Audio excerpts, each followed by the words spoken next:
नमस्कार किसान भाइयों। आज हम हैं एक पशुपालक के साथ। आप देख पा रहे होंगे हम गौशाला में हैं, जहां विभिन्न तरह की गायें, cross breed, Holstein Friesian, Jersey, सभी तरह की नस्ल मौजूद है।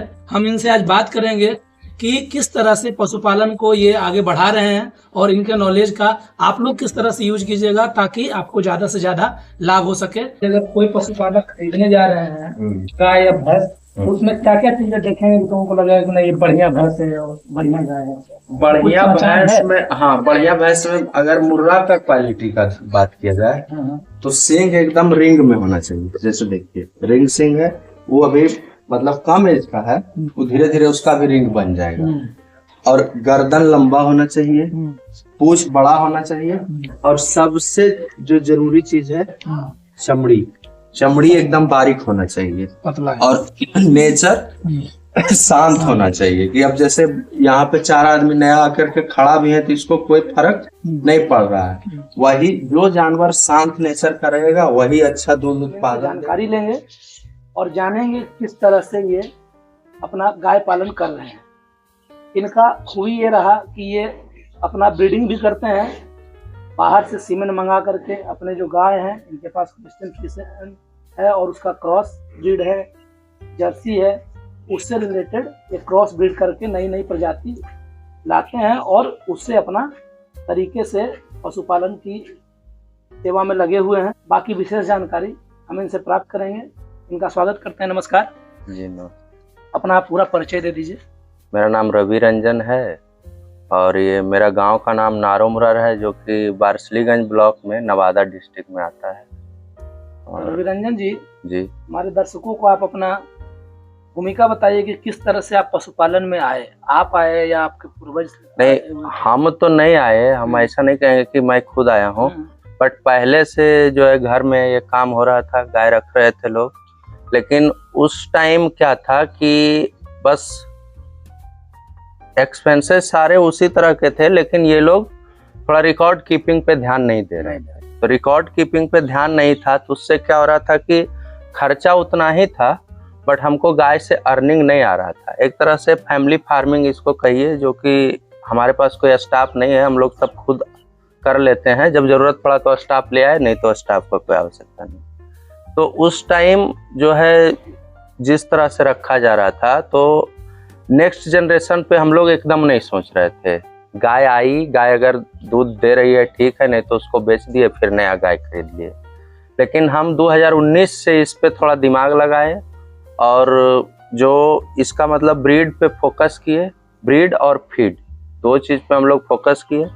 फीड में हम लोग एक केमिन करके इंडस्ट्रीज है, वहाँ से हम लोग सप्लीमेंट ले लेते हैं, और प्रशांत जी हैं, उनके गाइडेंस से हम लोग काम करते थे, तो उनसे हमको अच्छा इजाफा मिला और मतलब फीड उससे मेरा अच्छा हो गया, इम्प्रूव हो गया। अभी कौन सा ब्रीड रखे? और ब्रीड में तो हमारे पास गाय में जो है एक गिर का मात्र एक ही है, और सारा हम हटा दिए क्योंकि इधर गिर का दूध का जो है अच्छा रेट नहीं मिलता है। और होल्स्टीन फ्रीजियन, भैंस में मुर्रा और जर्सी, और क्रॉस में साहिवाल और एचएफ का क्रॉस। ऐसे ज़्यादा प्रॉफिट जो है वो होल्स्टीन फ्रीजियन रखने में है, वो भी जो इम्पोर्टेड होल्स्टीन फ्रीजियन है। इसको थोड़ा 3 महीना आपको गर्मी से बचाना होगा। आप जैसे भी बचाइए, धो के बचाइए, पंखा से बचाइए, बाद बाकी कोई दिक्कत नहीं है, दूध अच्छा देती है। आप कहाँ से लाए थे? हमारा तो घर में था, उसमें हम लोग सीमेंट डलाए, और 2 गाय हम परचेज किए, एक मुजफ्फरपुर से और एक समस्तीपुर से। कितना होने दीजिए पड़ा? एक गाय पड़ी थी 75,000 में और एक 95,000। अच्छा, आपके यहाँ जो होल्स्टीन है उसका कितना दूध देती है? दूध जो सबसे ज्यादा दूध है वो 30 लीटर में है, और एवरेज 20 से कम का कोई नहीं। जो मैं फ्रीजियन की बात कर रहा हूँ, और क्रॉस ब्रीड गाय कम दूध की। क्रॉस ब्रीड कितना? क्रॉस ब्रीड में एक जो है फर्स्ट लैक्टेशन में है वो 15 लीटर मैक्सिमम पे गई थी, और एक तो 22 लीटर दूध देती है। जर्सी का क्या है? जर्सी अभी हमारे पास बच्चा नहीं दी है। जर्सी अभी हम लोग इम्पोर्टेड सीमन यूज किए थे, 40-138 बोल के सीमन आता है, बुल है उसका, एनडीडीबी का, उसी का यूज किए थे। तो अभी मात्र 8 महीने का। बार बार इस बात का जिक्र कर रहे हैं कि इम्पोर्टेड सीमन लाए थे, हमको पूरा विस्तार से बताइए। इम्पोर्टेड हाँ, इम्पोर्टेड सीमन जो है उसका क्या यूज है? कोई भी ला सकता है। एबीएस और एनडीडीबी और वर्ल्ड वाइड सायर जेनेटिक्स, ये सब जो है इम्पोर्टेड सीमेन का मतलब समझ लीजिए कि जो नस्ल बाहर का नस्ल है, जैसे जर्सी हो गया, होल्स्टीन फ्रीजियन हो गया, ये आपके घर का नस्ल नहीं है, मतलब इंडिया का नस्ल नहीं है। तो ये लोग क्या करते हैं कि वहीं से या तो सीमेन खरीद के लाते हैं या तो वहां से बुल इंपोर्ट करते हैं और यहाँ अपना सीमेन स्टेशन में उसका सीमेन तैयार करके बेचते हैं। तो उसका जो क्वालिटी रहता है वो आपको इंडियन बुल में नहीं मिलेगा, उसी का हम लोग मंगाते हैं और कोई भी मंगा सकता है, ये उतना कॉस्टली भी नहीं होता है। अगर नॉर्मल सीमेन की बात किया जाए तो 200 के एवरेज से मिलना स्टार्ट हो जाता है और 66 सीमेन जिसमें बच्चियां भी आने का 90% चांस रहता है वो ऑन एन एवरेज 1500 से स्टार्ट हो जाता है। आप जैसा सीमेन जो बोले उसके बारे में थोड़ा और विस्तार से बताइए, ये क्या होता है? ये जो होता है इसमें क्या है कि मतलब बच्चियां आने की जो है चांसेस 90% होते हैं। इसमें जो है वो क्रोमोजोम को ये लोग ये कर देते हैं, लेजर के थ्रू हटा देते हैं और उसमें सिर्फ फीमेल क्रोमोजोम ही रहता है। अगर कुछ बच गया तो हो सकता है 10% चांसेस है कि मेल काफ आ जाए। ऐसे कंपनी जो है 90% का वादा करती है। ये आपका एबीएस का, एनडीडीबी का और इसका वर्ल्ड वाइड सायर जेनेटिक्स का, ये तीनों का इधर अवेलेबल है। कहाँ मिलेगा? ये आप डिस्ट्रीब्यूटर आपके इधर एरिया में जो एआई वर्कर हैं आप उनसे बात कीजिए, वो जहाँ से सीमेन ले रहे हैं वो वहाँ से अवेलेबल करा के देंगे। अच्छा, कैसे पता चलेगा कि हमको सही सीमेन मिल रहा है? सही सीमेन, सारे सीमेन पे उसका यूनिक कोड रहता है, बार कोड रहता है, आप उसको स्कैन कीजिए, उससे जानकारी लीजिए। और अगर उसमें भी आपको डाउट हो रहा है तो आप फिर कंपनी के साइट पे जाइए, वहाँ से आप डिस्ट्रीब्यूटर का पता लगाइए, वो लोग ओरिजिनल सीमेन है या नहीं ये चीज़ पहचान कराने में आपकी मदद कर देंगे। आप साइट से पता जब आप सीमेन लाते हैं तो सीमेन को कितना दिन तक हम यूज कर सकते हैं अगर आप ले वो सीमेन जो है वो आपके यहाँ कंटेनर होना चाहिए लिक्विड नाइट्रोजन गैस का, या तो आप खुद कंटेनर रखिए या नहीं तो आपके यहाँ जो एआई वर्कर है जो आपके यहाँ काम कर रहे हैं आपके साथ, तो आप उनके कंटेनर में, अगर उनके साथ आपका अच्छा कोऑपरेटिव रिलेशन है तो आप उनके यहाँ रख लीजिए, कोई दिक्कत नहीं है। कितने दिन तक चलेगा? और ये बहुत दिन तक चल सकता है, मतलब 5 साल 10 साल। अच्छा, बस उसमें गैस मेंटेन होना चाहिए, बस उसका तो फ्रोजन सीमेन नाम ही है, वो आप गैस मेंटेन रख के चलते हैं। इंसेमिनेशन यानी कि जो आप सीमेंट डालने का प्रोसेस है उसको आप खुद करते हैं या किसी के गाइडेंस में करते हैं? नहीं, खुद भी करना आता है लेकिन हम खुद नहीं करते हैं। हमारे एआई टेक्नीशियन हैं इधर ही बगल के, वो जब भी जरूरत पड़ता है तो वो आते हैं और वो करके जाते हैं। और उनसे मेरा कंसेप्शन रेट भी बहुत अच्छा मिल रहा है, 90% हमको कंसेप्शन रेट है और हमको कोई दिक्कत नहीं है, हम उनसे भी पूर्ण संतुष्ट हैं। अच्छा, तो जब इंसेमिनेशन होता है यानी कि जब आर्टिफिशियल इंसेमिनेशन आप करवाते हैं तो उस समय क्या ध्यान रखते हैं ताकि आपका उस समय नहीं हो या दिक्कत ना आ जाए? उस समय जो है बस 2-3 चीज का ध्यान रखना चाहिए। सबसे तो पहले कंपनी का गाइडलाइंस के अकॉर्डिंग आपको 2 हीट स्किप कर देना चाहिए। जानवर 21वें दिन में हीट में आता है तो पहला 2 हीट आप छोड़ दीजिए, उसके बाद एआई कराइए और उसका जो प्रॉपर फीड जो चाहिए, मतलब न्यूट्रिशन जो है उसको पूरा रखिए। जैसे आपको मिनरल मिक्सचर हो गया, मल्टीविटामिन हो गया, ये सब पूरा दे करके जानवर को कंप्लीट रखिए। और उसके डिस्चार्ज वगैरह जो आ रहे हैं उसको देखिए कि ये प्रॉपर डिस्चार्ज है कि नहीं है। अगर सब कुछ आपको ठीक लग रहा है, और ये मतलब आपको रखते रखते अनुभव होगा, ये कोई बता नहीं पाएगा, हमेशा आपके फार्म पे 24 घंटा डॉक्टर तो अवेलेबल रहेगा नहीं, ये खुद से समझना होगा, धीरे धीरे समझ जाएगा कोई भी आदमी। और उसी से आप एआई कराइए, आपको रिजल्ट अच्छा मिलेगा। हिट में आने के जनरली 18 घंटे के बाद एआई कराना चाहिए। आपका जो पशु है होल्स्टीन फ्रीजियन है या आप मुर्रा की बात बोले, ये आपको कितना दिन के बाद हिट पे आता है? ये आज बच्चा दिया, बच्चा देने के कितने दिन के बाद? अगर ट्रांजिशन मैनेजमेंट बढ़िया रहा तो, ट्रांजिशन मैनेजमेंट का मतलब हुआ ब्याने के 20 दिन पहले से ब्याने के 20 दिन बाद तक, ये 40 दिन अगर आप प्रॉपर न्यूट्रिशन दे रहे हैं तो जानवर ब्याने के 45वें दिन से आपको हीट का सिम्टम शो करने लगेगा। आपको 45वां दिन फर्स्ट हीट मिल गया, फिर उसके 20 दिन बाद, फिर उसके 20 दिन बाद, ऐसे कर करके 90 दिन के अंदर आपका एआई हो जाना चाहिए। यानी कि मैक्सिमम जो बच्चा दिया और फिजिकल इंसेमिनेशन के बीच दिन का दौरान 3 महीने का 3 महीने के अंदर आपको करा लेना। कोशिश ही करना है कि पहला और दूसरा स्किप कीजिए। लगभग 90 दिन या 80-90 दिन वाला जो हिट आता है उसमें आपको करवा ले वो ज्यादा बेहतर रहेगा। और चरने वाला जानवर का कैपेसिटी भी दूध का कम होता था, तो घास वास चर के मेंटेन कर लिया अपना, जो भी है खा लिया हो। लेकिन जो जानवर आप बांध के रखते हैं उसको ये सब नहीं दीजिएगा, तो यहीं पे किसान फ्लॉप होता है। गाय हिट में आएगी, कंसीव नहीं करेगी, ऐसा करते करते उसको सालों साल लग जाता है, गाय ड्राई हो जाती है, लास्ट में आदमी हिम्मत हार के उसको हटा देता है। अच्छा, तो हमको एक बात बताइए, जैसे कि ये तो चीजें है कि जो व्यवस्थित तरीके से कर रहा है, हमारे कुछ व्यूअर ऐसे भी होंगे जो अपना गाय पाल रहे हैं। आप तो एक बिजनेस लेवल पे कर रहे हैं, लेकिन कुछ लोग ऐसे जो घरेलू तौर पे पालते हैं, उनको घरेलू स्तर पे क्या चीजें दे देंगे कि लगभग चीजें वो मेंटेन हो जाएगा उनके लिए ठीक है? घरेलू स्तर पे अगर 10 लीटर दूध वाली गाय है तो उसको जो भी आपको चारा दाना है, मतलब घट्टा और खली दीजिए। ब्याने से पहले और ब्याने के बाद 1-2 महीने तक प्रोटीन की पूर्ति के लिए दलहनी चारा, कुछ भी, मतलब दलहनी का मतलब ये नहीं है कि जो सबसे कॉस्टली दाल है आप वही दीजिए, जो सबसे सस्ता हो। जितना भी दाल है प्रोटीन सब में अवेलेबल है, तो आप उसका कुछ भी चुन्नी वगैरह मार्केट से ला के उसको दीजिए। और नमक का यूज कीजिए, नमक तो सबसे सस्ता है, ये तो दे सकते हैं, इसको दीजिए। इससे भी आपको बहुत डिफरेंस है। आदमी यहाँ ये सब चीज में भी पीछे हट जाते हैं, जिससे कि छोटा छोटा चीज में फ्लॉप कर जाते हैं। और एक चीज सबसे बड़ा बात है कि डिवर्मिंग जरूर कराइए। 3-3 महीने पे जानवर को कृमिनाशक दवा अगर आप खरीदने में सक्षम नहीं हैं तो आप अपना नियरेस्ट जो वेटनरी हॉस्पिटल है वहाँ जाइए, वहाँ से लाइए, और डॉक्टर के अकॉर्डिंग जैसे डॉक्टर आपको सजेस्ट करते हैं वैसे उसको डिवर्मिंग की। बहुत सारा ही जो डिवॉर्मिंग आप बोल रहे हैं उसको नहीं समझ पाएंगे आप, जोंक का दवा, कीड़ा मारने का दवा हर एक 3-3 मंथ पे यूज करना चाहिए।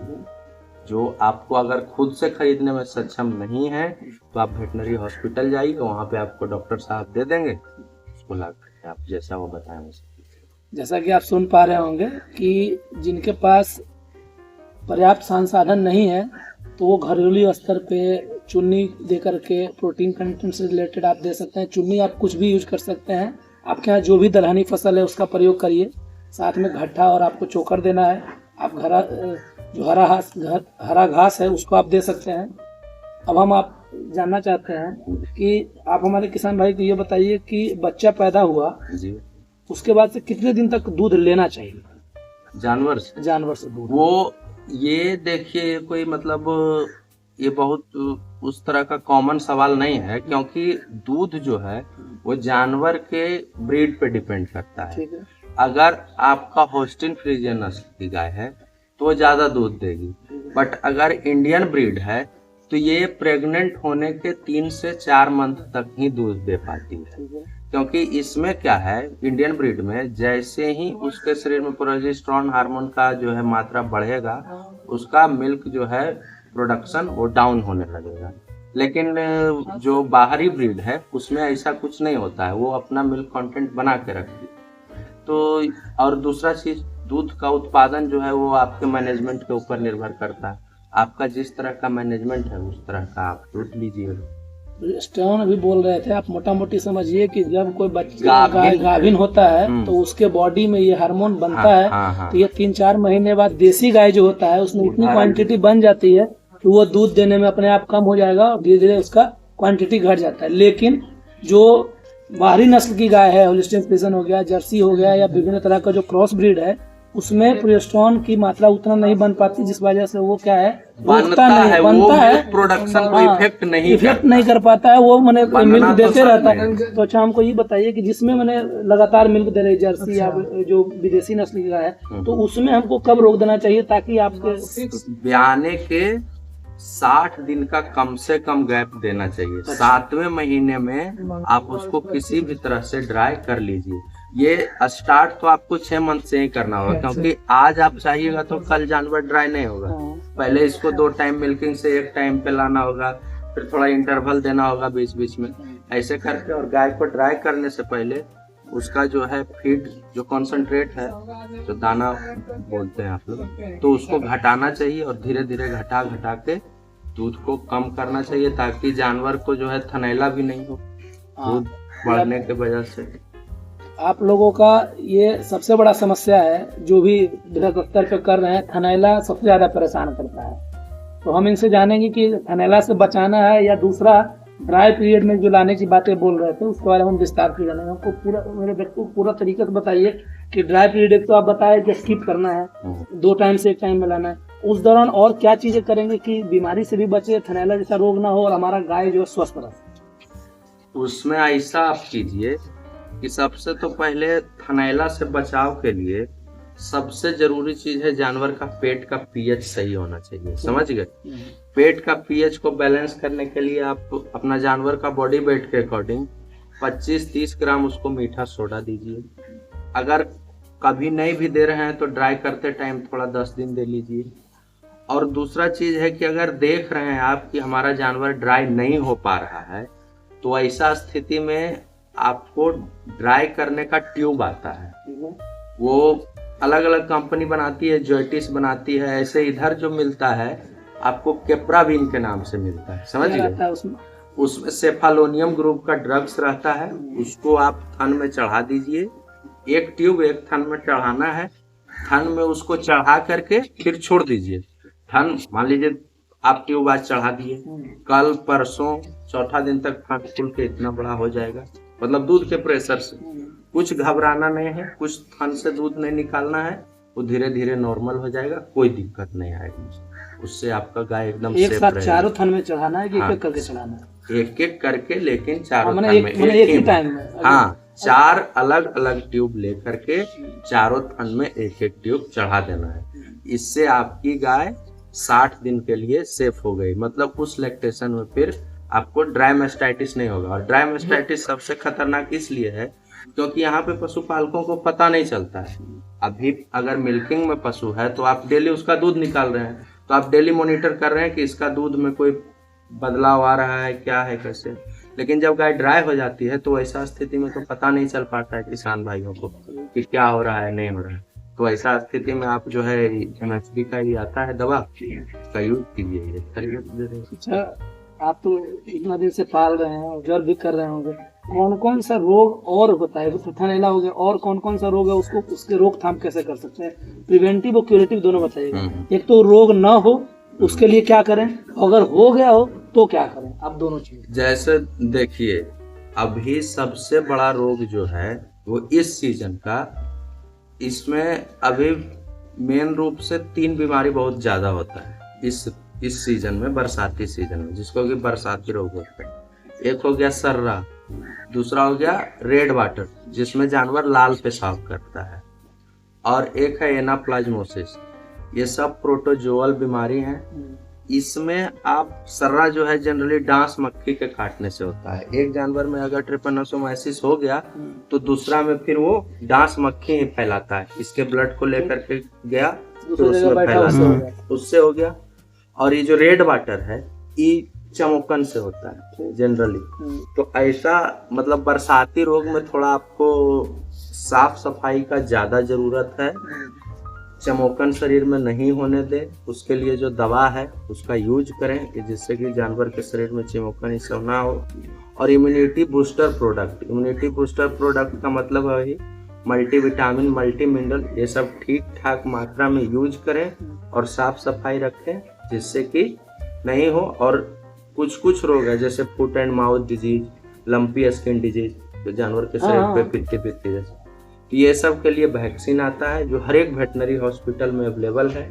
आप हमेशा वेटनरी हॉस्पिटल के कांटेक्ट में रहिए और उसका प्रॉपर वैक्सीनेशन करवाते रहिए जिससे कि आपको 100% रिजल्ट मिलेगा। अभी लंपी सब जगह फैला हुआ है, अभी हम लोग के यहाँ वैक्सीनेशन किया हुआ है, हम लोग एकदम 100% सेफ हैं, किसी को लंपी नहीं होगा, कोई भी गाय को, और अगर होगा भी तो 1-2 लंप्स में खत्म हो जाएगा क्योंकि उसमें एंटीबॉडी डेवलप कर लेता है वैक्सीन, कोई दिक्कत नहीं होगा। इसलिए आप लोग इस सब पे ध्यान रखिए, मतलब जो है इसमें इंटरेस्ट। अच्छा, जब आप ब्रीडिंग बता रहे थे कि आपके पास क्रॉस ब्रीड है, वो आप खुद से करते हैं, वो कैसे तैयार करते हैं? जैसे देखिए क्रॉस ब्रीडिंग में एक होता है बैक क्रॉसिंग। जैसे मान लीजिए कि मेरी कोई गाय है, अब वो गाय गर्मी बिल्कुल भी झेल नहीं पा रही, एकदम उसको हो गया कि गर्मी नहीं झेल पा रही है, या तो गाय बेच दो या कुछ करो। तो जब उस ब्रीड को आप जीरो मान लीजिए, जीरो पे ही वो गर्मी नहीं झेल रही है, तो उससे आगे जो आएगा एक नंबर उसका बच्चा, वो तो और गर्मी नहीं झेल पाएगा। तो यहाँ पे आपको क्या करना चाहिए कि आप बैक क्रॉसिंग कर दीजिए, कोई ऐसा ब्रीड जो गर्मी झेलने वाला भी हो और ठीक ठाक हो। जैसे मान लीजिए साहिवाल और एचएफ का क्रॉस डाल दीजिए उसमें, या अगर उसमें भी नहीं आपको मन आ रहा है तो आप नॉर्मल साहिवाल दे दीजिए, तो वो क्रॉस ब्रीड हो जाएगा, क्योंकि 50% माँ के साइड से साहिवाल का जो और उससे साहिवाल आ गया ऊपर से, साहिवाल का स्पर्म जो है सीमेन जो है उसको आप उससे क्रॉस करा, हाँ क्रॉस करा दीजिए, तो उससे आपको अच्छा रिजल्ट भी मिल जाएगा, दूध भी बरकरार रहेगा गर्मी झेलने का, और थोड़ा इम्यूनिटी भी स्ट्रांग हो जाएगा, क्योंकि इंडियन ब्रीड का इम्यूनिटी अच्छा रहता है उसके। अच्छा, अभी तो हम बात कर रहे थे टेक्निकल टर्म पे, अब हम बात करेंगे मोटा मोटी लाभ के बारे में। सबसे ज्यादा इंटरेस्ट आता है लोगों को लाभ सुनना, कि अगर हम 2 गाय पाल लिए तो हमको क्या बचत होगा, या हम पाल रहे हैं तो हमको नुकसान हो रहा है कि नहीं। तो हम ये जानना चाहेंगे कि आप जो पशुपालन कर रहे हैं उससे आप लाभ किस किस तरीके से ले रहे हैं, और ओवरऑल आपको क्या बेनिफिट हो रहा है? लाभ का बस एक ही तरीका है, जिस भी किसान की गाय आज ब्याई और 90 दिन के अंदर वो प्रेग्नेंट है, वो कहीं से भी आपको नुकसान नहीं देगा, क्योंकि उसको फिर से साल में एक बच्चा देना है। जो किसान साल भर में बच्चा लेने में सक्षम नहीं है, वो इस धंधा को छोड़ के हट जाएगा। कोई उपाय नहीं है, कोई कुछ भी बता दे, साल भर में अगर आपकी गाय नहीं ब्याह रही है, वो नुकसान देगी, 100% नुकसान, चाहे कुछ भी कर लीजिए। गाय आपकी ड्राई होगी और लंबा ड्राई होगी, उस पीरियड में आपको उसको पूरा न्यूट्रिशन अगर बढ़िया नहीं रखिएगा, अगले लैक्टेशन दूध नहीं देगी। अगर न्यूट्रिशन बढ़िया कीजिएगा तो आपके जेब से पैसा, बस यही है इसका फंडा। और हीफर में क्या है, बछिया में कोई भी बछिया हो उसको आप इस तरीके से तैयार कीजिए कि वो 2 साल में बच्चा दे दे, तब वो लाभ के लिए रहेगा। कैसे तैयार करेंगे? उसके लिए आप उसको जो है 3 महीना प्रॉपर दूध पिलाइए, जो उसको मतलब रिक्वायरमेंट के अकॉर्डिंग दूध दीजिए, और अच्छे क्वालिटी का सीमेन यूज कीजिए। फीड उसको प्रॉपर रखिए, जैसे ताकि उसका मतलब पेट वगैरह ना निकले ज़्यादा, ठीक ठाक रहे। 3-3 महीने पे डिवर्मिंग कीजिए। बियाने पे आप पहला डिवर्मिंग 15 दिन पे, फिर 30 दिन पे, फिर 60 दिन पे, फिर 90 दिन पे, उसके बाद 3-3 महीने पे। पहले आपको करना पड़ेगा 15 दिन पे, फिर 30 दिन पे, फिर 60 दिन पे, फिर 90 दिन पे, क्योंकि उस समय जानवर का रूमेन डेवलप कर रहा होता है, तो उस समय आपको डिवर्मर का ज़्यादा आवश्यकता होगा। और मतलब साइंटिफिक तरीके से रखिएगा, तभी अर्निंग है, नहीं तो कोई अर्निंग नहीं। अच्छा, और कौन कौन सा फैक्टर से आप अर्निंग ले रहे हैं? आप अर्निंग किस किस चीज से ले रहे हैं? हम अर्निंग इसी चीज से ले रहे हैं कि एक तो दूध हो गया, और दूसरा चीज क्या है कि हम जानवर जो है, हम नेक्स्ट जनरेशन पे ज्यादा फोकस करते हैं।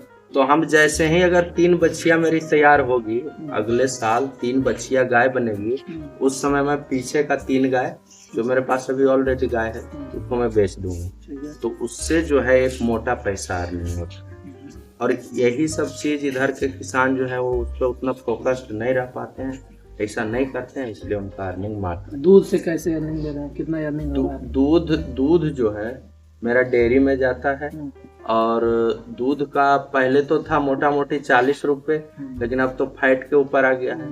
फैट को बढ़ाने के लिए आप जर्सी का सीमेन यूज कीजिए। अगर अच्छा क्वालिटी की जर्सी की गाय है तो 5 फैट तक का दूध जो है जर्सी गाय देती है, तो हाँ, तो उससे रेट आपको प्रॉपर मान लीजिए कि एक गाय 15 केजी दूध दे रही है और 5 फैट है, तो उससे आपको अर्निंग क्या आएगा? कम अर्निंग आएगा। लेकिन अगर आप टोटल दूध में उस 15 केजी को मिला दीजिए, जैसे आपके पास 60 लीटर दूध है और उसमें ये 15 केजी मिला दीजिए, मोटा मोटी टोटल दूध का अगर 1 पॉइंट में फैट बढ़ गया तो आपका दूध पड़ जाएगा 44-45 रुपए लीटर। तो बहुत अच्छा रेट बहुत है। अच्छा रेट। और 40 तो अभी ऐसे भी रेट है, हम लोग का तो 40 रुपए डेयरी में दूध कुछ देर जाता है। पहले आपसे बात जब हो रहा था तब बता रहे थे कि हम लगभग साल के 9 महीना 70 केजी का ऑन एवरेज बेचते हैं और 3 महीना हमारा ड्राई पीरियड होता है, उसमें 3 महीना। लगभग बराबर। उसका कैलकुलेशन हमको बताइए कितना आप ले लेते हैं, जो 9 महीना आप ले रहे हैं जी, उससे कितना अर्निंग? उसमें जैसे मान लीजिए कि 70 लीटर दूध हम बेच दिए, ठीक है। तो मोटा मोटी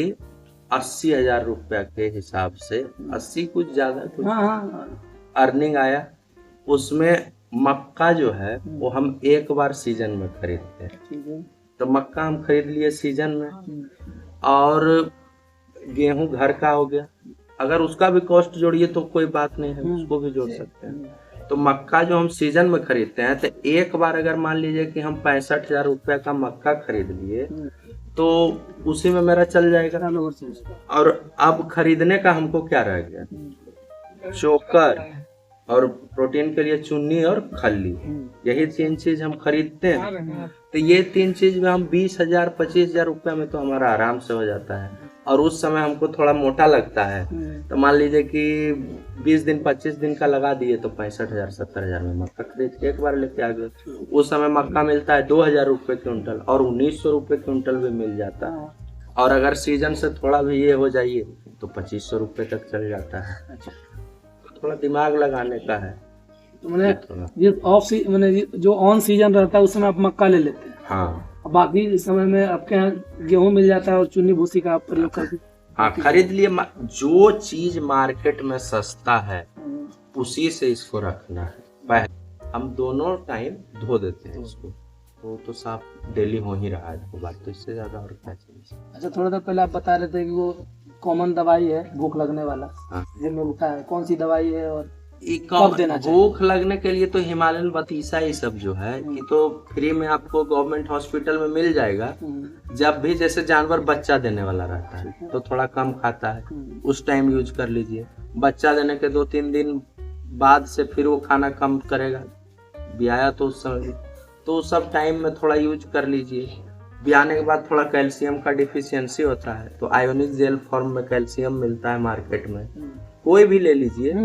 50 तरह की कंपनी है बना रही, वो थोड़ा 2-3 बॉटल पिला लीजिए, जिससे कि उसका कैल्शियम वगैरह बॉडी का मेंटेन हो। कैल्शियम मेंटेन रहेगा तो उसका भूख सब ठीक ठाक रहेगा।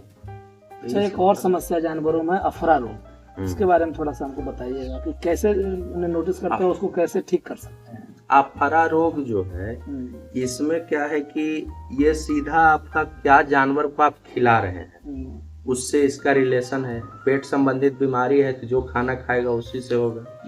अफरा रोग में इसका जो है सॉल्यूशन तैयार किया हुआ आता है बहुत सारा कंपनी का, गैस्टीना है, गैसॉफ है, ये सब लिक्विड जो है, ये सब लिक्विड ला करके पिलाइए।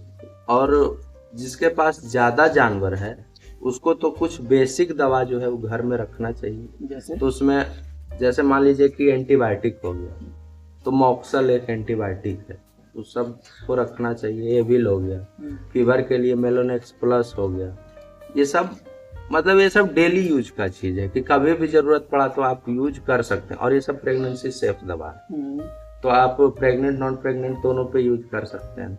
तो ऐसे ही अफारा में गैस्टीना करके लिक्विड आता है 100 ml का, तो जब जानवर को अफारा हो तो 100 ml दीजिए।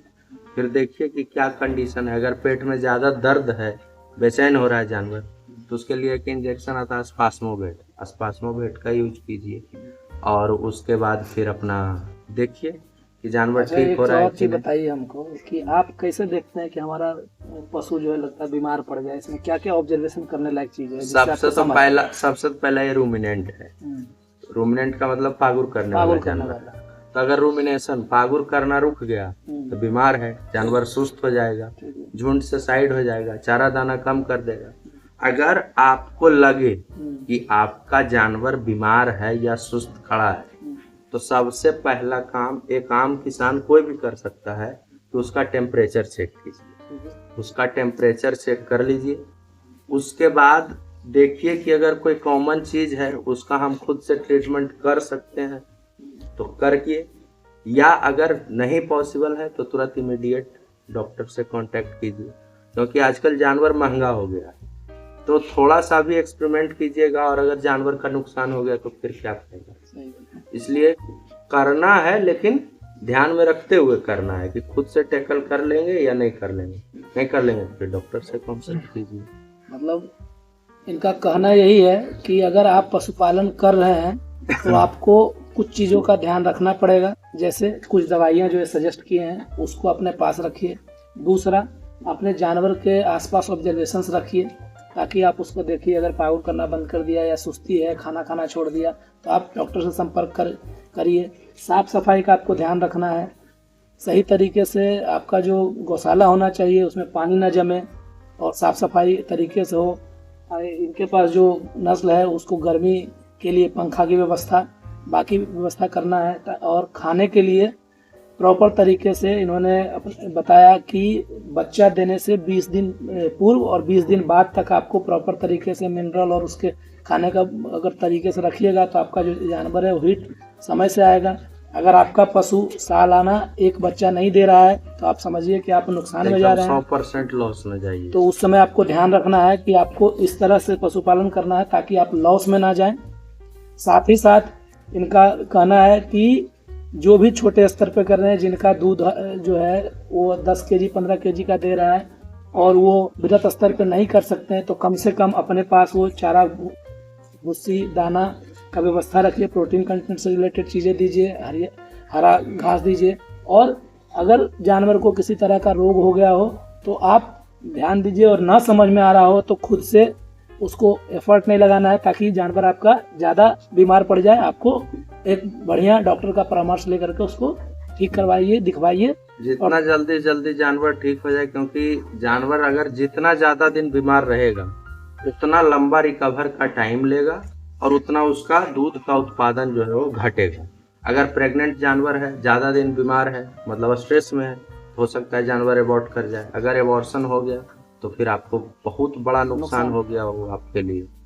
इसलिए थोड़ा। अच्छा, एक और चीज़ बताइए, बच्चा अगर दे दिया तो उस समय हमको जानवर के साथ क्या केयर करनी है, क्या सावधानी रखना है, या जानवर का क्या क्या ख्याल रख सकते हैं? सबसे पहला सावधानी जो जनरल किसान अभी नहीं रख पाते हैं, अगर ज़्यादा दूध देने वाली पशु है तो आप उसका ब्याने के बाद दूध पूरा एक बार में कभी नहीं निकालिए, नहीं तो उसको मिल्क फीवर हो जाएगा, जानवर का टेम्परेचर डाउन होगा, खाना पीना छोड़ देगा, यहाँ तक कि जानवर बैठ जाएगा, फिर उसको उठाने जाएगा। आप उसको 3 टाइम 4 टाइम में पूरा दूध निकालिए।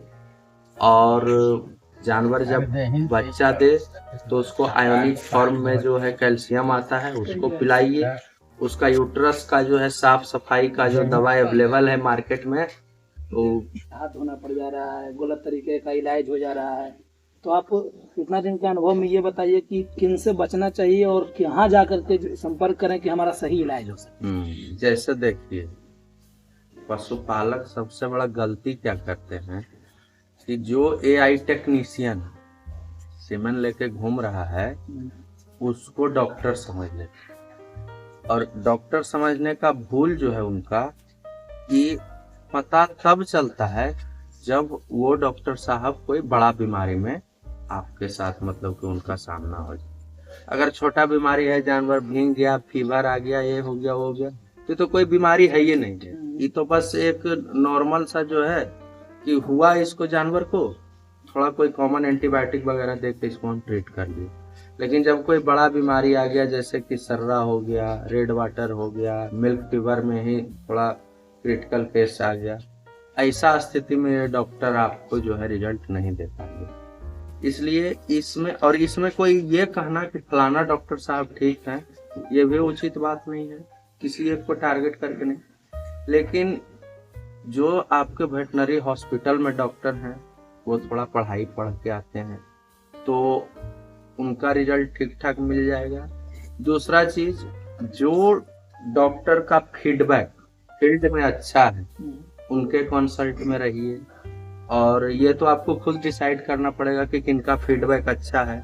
फीडबैक आप 2-4 पशुपालक से ले सकते हैं, नहीं तो मैट्रिक पास किए नहीं कि AI टेक्नीशियन का ट्रेनिंग कर लिए, बन गए डॉक्टर साहब कुछ पता होता है नहीं, बीमारी है क्या, ट्रीटमेंट कर दिए क्या, नुकसान तो होना किसान का है, डॉक्टर साहब का क्या, डॉक्टर साहब को निकल पड़े। अच्छा, हमारे किसान भाइयों के लिए ये बताइए कि आपका जो अनुभव है अभी तक, उसके अनुसार पशुपालन कैसा बिजनेस है और लोगों को करना चाहिए और किस तरह से करना चाहिए ताकि उनको प्रॉफिट हो? आपका क्या सजेशन है? सबसे पहले ये बिजनेस तो ठीक ठाक है, लेकिन इसमें आपको मार्केटिंग ठीक ठाक रखना चाहिए कि जो दूध है वो बिक जाए, ठीक ठाक रेट में बिके। और दूसरा चीज बैलेंस करने आना चाहिए कि कैसे हम मैनेज कर ले कि जानवर भी ठीक ठाक रहे, बीमारी इसमें कम हो और जानवर सही से प्रेग्नेंट हो जाए। और ये सब चीज आपको तभी पॉसिबल है जब आप मतलब अपने से ज्यादा जानकार लोग के कांटेक्ट में रहेंगे, क्योंकि सारा कुछ अपना गलती से आप सीखने के लिए चलिएगा तब तो बहुत आगे काम हो जाएगा। पहले तो नुकसान बहुत हो जाएगा आपको। हाँ, सीखते सीखते तो आप कीजिएगा क्या, तो ठीक ठाक एक टीम बना करके। और दूसरा चीज जो पशुपालन है ये टीम वर्क है।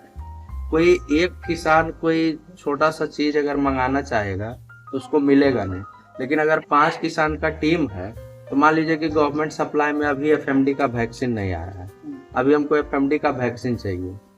एक सिंगल जो डाइल्यूट करेंगे एक वैक्सीन को तो 100 जानवर का होगा। अगर 10 किसान का टीम है उसके पास 10-10 जानवर है तो आसानी से खुद परचेज करके यूज कर सकता है। लेकिन कोई सिंगल आदमी चाहेगा भी तो कर नहीं पाएगा, महंगा भी पड़ेगा। हाँ, बर्बाद तो हो जाएगा। वही सब चीज है। ये थोड़ा टीम वर्क, टीम बना करके कीजिए, एक दूसरे के सहयोग से करना अच्छा रहेगा। और बढ़िया ब्रीड पे काम कीजिए, नंबर ऑफ एनिमल जो है उसको कम रखिए, मिल्क प्रोडक्शन हाई रहे, इसके ऊपर थोड़ा दिमाग लगाइए। एक ही वैरायटी का रखना चाहिए, अलग अलग मिला कर रखना चाहिए? नहीं, थोड़ा मिला करके रखने से फायदा है। मिला करके रखने से फायदा इसलिए है कि मान लीजिए कि अभी होल्स्टीन फ्रीजियन गाय है, ये गर्मी में परेशान करेगी तो इसको ठंडा में कुछ नहीं बिगड़ेगा।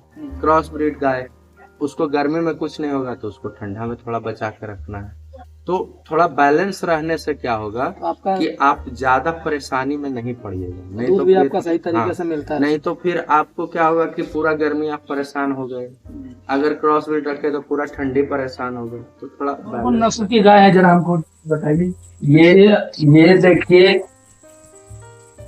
ये अभी हिफर है। अच्छा, ये मतलब बीच में बीमार पड़ गई थी बट फिर भी अभी काफी इम्प्रूव कर रही है। ये प्रेग्नेंट है। ये 40-120 डेनमार्क के सीमन की है, समझ गए। और ये आगे वर्ल्ड वाइड का कैस्पर बुल का नाम है, उससे ये प्रेग्नेंट है। कौन सी नस्ल का है ये होल्स्टीन फ्रीजियन नस्ल की है, समझ गए। और ये जो है ये नवंबर में बच्चा देगी, 25 नवंबर। वो कौन सा है? और ये गिर नस्ल की हमारी हिफर है, ये 18 महीने की है। अच्छा, ये अभी हीट में नहीं आई है, ये जब हीट में आएगी तो फिर इसके लिए इधर आगे से। और ये होल्स्टीन फ्रीजियन नस्ल की गाय है बट ये पूरा प्योर में नहीं है। अच्छा, क्रॉस है। 80% है। हाँ। इसकी माँ थोड़ा क्रॉस थी तो ये उससे आई है। ये 20 लीटर तक दूध देती है और ये अभी दूसरे लैक्टेशन में, ये फर्स्ट लैक्टेशन में। ये गाय थोड़ा बीमार चल रही है, ये अभी इसका थन वगैरह सूखा हुआ है, नहीं तो ये भी बहुत अच्छा ब्रीड में गाय है। और इसका देखिए थन जो है प्रॉपर है, मतलब बहुत ऊपर है और बहुत शांत स्वभाव की गाय है। अच्छा, ये जर्सी और HF का क्रॉस ब्रीड है, तो उससे इसका फैट कंटेंट जो है ज्यादा है। और ये होल्स्टीन फ्रीजियन है। ये गाय अभी ड्राई हुई है, बस अभी थन को सुखा नहीं पा रही है पूरा। इसको कैफ्राविल देके ड्राई किए हैं, ये 10 दिन में प्रॉपर ड्राई हो जाएगी। और ये गाय जो है 15 अक्टूबर तक बच्चा देगी। ये गाय और ये गाय, ये दोनों 15 अक्टूबर को बच्चा देगी। सेम डे दोनों का AI हुआ है 6 जनवरी को। अच्छा, इसका और उसका। और ये हमारी क्रॉस ब्रीड गाय है। ये अभी दूध पे चल रही है, जिसके वजह से थोड़ा इसका बॉडी कंडीशन जो है डाउन लग रहा है। फिर जब ये आगे ड्राई होगी तो मैनेज कर लेगी। और इधर अपना हिफर है। हिफर सबको हम लोग कच्चा में रखते हैं। ये देखिए 40-138 बुल की है, ये जर्सी का है। ये भी 40-138 जर्सी का है। और ये SAG का सीमन जो था वो इस मतलब पिछले साल नया सीमन आया था 40-433। ये बहुत अच्छा रिकॉर्ड की हिफर है। ये 4 महीना का है और ये क्रॉस ब्रीड गाय की बच्ची है। अपना बफलो है, 2 अगर पहले ज्यादा थी तो घटा करके अब 2 कर दिए हैं। ये बाहुबली के सीमेंट की है, अभी एआई इसका नहीं हुआ है। ये सब अभी ये मिल्क टी की है, समझा? इसका अभी जो है एआई नहीं हुआ है। और ये प्रेग्नेंट है सॉर्टेड सीमेंट से, इधर। और ये अभी 2 चीज की है। अभी गाय वाले में गाय में भी वही चीज है ब्रीड का, जैसे जो होल्स्टीन फ्रीजियन गाय है उसका पैर घुटना से नीचे सफेद, पूंछ सफेद होना चाहिए। कुछ कुछ होल्स्टीन फ्रीजियन जो है वो व्हाइट कलर में आती है, कुछ ब्लैक में, कुछ ब्लैक के ऊपर व्हाइट पैचेज रहता है। थन का कैसे? हाँ, थन जो है, थन देखना चाहिए कि थन कभी भी यहाँ से नीचे नहीं होना चाहिए, समझ गए? और थन में जो है वो मतलब मांस वगैरह नहीं होना चाहिए। और जानवर प्रॉपर शांत होना चाहिए और बॉडी पे शाइनिंग होना चाहिए। दुबला और मोटा तो दूध उत्पादन अगर ज्यादा है, जानवर दुबला रहेगा, ड्राई कीजिएगा वो फिर मैनेज कर लेगा।